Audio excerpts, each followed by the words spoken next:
আমি এই মুহূর্তে দাঁড়িয়ে আছি পটুয়াখালীর একটি একেবারে গ্রামীণ যে বাজার, হাজীখালী বাজার। আজকে এখানে সাপ্তাহিক বাজারের দিন। আজকে এখানে যে গরুর হাট রয়েছে, এখানে কিন্তু পর্যাপ্ত গরু ছাগল উঠেছে।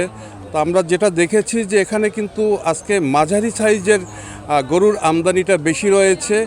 আর যেটা আমরা গরু বিক্রেতা ক্রেতাদের কাছ থেকে যেটা জেনেছি, এই যে মাঝারি সাইজের গরুগুলো, এই গরুগুলো কিন্তু স্থানীয় যারা কৃষি পরিবার তাদের ঘর থেকেই এসেছে এবং কিছু খামারির। এখানে বাইরের গরু নাই বললেই চলে। আমি একটু বাজার ঘুরে দেখাতে চাচ্ছি যে এই যে হাজীখালী বাজারটি, এটি কিন্তু পটুয়াখালী সদর উপজেলার মাদারবুনিয়া ইউনিয়নে অবস্থিত রয়েছে। আর আজকে থেকে এখানে যেহেতু আজকে সাপ্তাহিক হাট, আজকে বাজার পশুর বাজার শুরু হয়ে এটা কিন্তু বুধবার পর্যন্ত চলমান থাকবে, এমনটাই এখানকার যারা বাজারের আয়োজক তাদের কাছ থেকে আমি জেনেছি। আমি একটু দেখাতে যাচ্ছি যে এই যে আজকের যে পশুর হাট, এখানে কিন্তু প্রচুর গরু উঠেছে। তবে গরুর যে সাইজ সেটা কিন্তু মাঝারি আকারের রয়েছে। এখানে কিন্তু বড় গরু তেমন একটা চোখে পড়ছে না। আর বিক্রেতারা এখানে গড়ে 90 থেকে 75 এর মধ্যে দাম চাচ্ছে। তবে যে পরিমাণ গরু উঠেছে সে তুলনায় কিন্তু বেচাকেনা হচ্ছে না, এমনটাই আমাকে জানিয়েছে এখানকার যারা বাজারের হাসিলকারী রয়েছে তারা। আমি আরেকটু ঘুরে দেখাতে চাচ্ছি যে মূল যে পশুর হাট, সেই হাট উঠছে কিন্তু গরু কিন্তু এই যে রাস্তার উপরে সেখানেও উঠেছে। বোঝা যাচ্ছে যে এখানে আজকে প্রচুর গরুর আমদানি রয়েছে। তা আমরা আর একটু সামনে দেখাতে চাচ্ছি যে এই হাটের যে পরিধি সেটা কত দূর পর্যন্ত বিস্তৃত রয়েছে।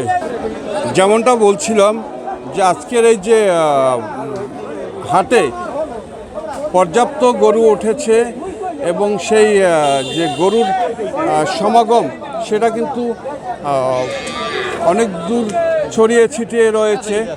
এই যে মূল যে বাজার, পশুর যে হাট, সেখানে কিন্তু আমরা দেখতে পাচ্ছি এই যে এখানে মাঝারি সাইজের গরুর উপস্থিতিটাই বেশি দেখা যাচ্ছে। তো এ ব্যাপারে আমরা একটু এখানের যারা গরু বেচা কেনার সাথে জড়িত তাদের সাথে কথা বলতে যাচ্ছি। আপনি কি গরু বিক্রি করতে আসছেন না কিনতে আসছেন? বিক্রি করতে। তো আপনার কী ধরনের সাইজের গরু কয়টা আনছেন এবং কত দাম? মাত্র একটা আনছে একটা। কত টাকা দাম চাচ্ছেন এবং কাস্টমার কত বলছে? 70,000, কাস্টমার বলে 64। কত টাকা হলে আপনি ছাড়বেন? ধরেন 65। তো আজকে বাজারে কাস্টমার কীরকম আছে? ওই মোটামুটি, তেমন বেশি না। আমরা যেমনটা শুনছিলাম যে গরুর আমদানি প্রচুর রয়েছে, বেচা কিনা নাই বলতে গেলে। ক্রেতারা যে দাম চাচ্ছে ক্রেতারা সে দামে কিনছে না। আমরা আরেকজনের সাথে একটু কথা বলবো। আজকে যে বাজারের কি অবস্থা, আপনি কি? আলহামদুলিল্লাহ, যে আমরা গরু কিনতে আসছি, গরু অনেক করছে, কিন্তু আচ্ছা মালের থেকে একটু দামটা একটু বেশি আমাদের কাছে লাগবে। মানে গরু বেচা কিনাটা কম, কিন্তু সংখ্যায় অনেক দেখা যায় যে আসলে আমাদের যে চিন্তা চেতনা, আমাদের যে মূল টার্গেট, তার সাথে একটু করে গরুর দাম বেশি হয়ে যায়। এখন কি অপেক্ষা করবেন না আজকে? হ্যাঁ, না ইনশাল্লাহ আমরা দেখতেছি, অপেক্ষা করতেছি, দেখি একটু মানে বিকেলবেলা আরও সন্ধ্যার দিকে কীরকম পাওয়া যায়। আমরা যেমনটা শুনছিলাম যে গরুর আমদানি রয়েছে কিন্তু বিক্রেতারা গরুর দাম ছাড়তেছে না, এই কারণে বেচা কিনাটা তুলনামূলক কম রয়েছে। আমরা একটু বাজারে ঘুরে দেখতে চাচ্ছি যে আরও দু একজনের সাথে কথা বলে যে বাজারের যে চিত্রটা সেটা একটু তুলে ধরতে চাচ্ছি। বাজারে আসা আরেকজন মানে গরু বিক্রেতার সাথে কথা বলবো। আসলে বাজারের আজকে কি অবস্থা? আপনি কি গরু নিয়ে আসছেন? কি ধরনের গরু এবং কাস্টমার কি ধরনের দাম বলছে? দাম আর হয়তো বেশিও না আর এককালে কমও না, মোটামুটি। আপনি কি ধরনের গরু নিয়ে আসছেন?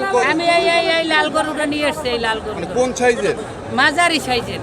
কত চেয়েছেন আর কাস্টমাররা কত বলছে? আমি চাইছি 82, তারা বলছে 76। আমরা যেমনটা শুনছিলাম যে মাঝারি সাইজের গরুই এখানে বেশি আমদানি দেখা যাচ্ছে এবং কাস্টমার সাথে বিক্রেতাদের সাথে কথা দর কষাকষি হচ্ছে, হয়তোবা বেলা শেষ হলে আরও কিছু বেচে কিনা বাড়বে। আর কিছু কিছু কাস্টমার রয়েছে যারা অপেক্ষায় রয়েছে যে আরও দু একটা হাট যাক, তারপর দেখে শুনে তারপরে তাদের কাঙ্ক্ষিত পছন্দের গরু এবং সাধ্যের মধ্যে ক্রয় করবে। এই ছিল হাজীখালী পশুর হাট থেকে আমার কাছে সর্বশেষ।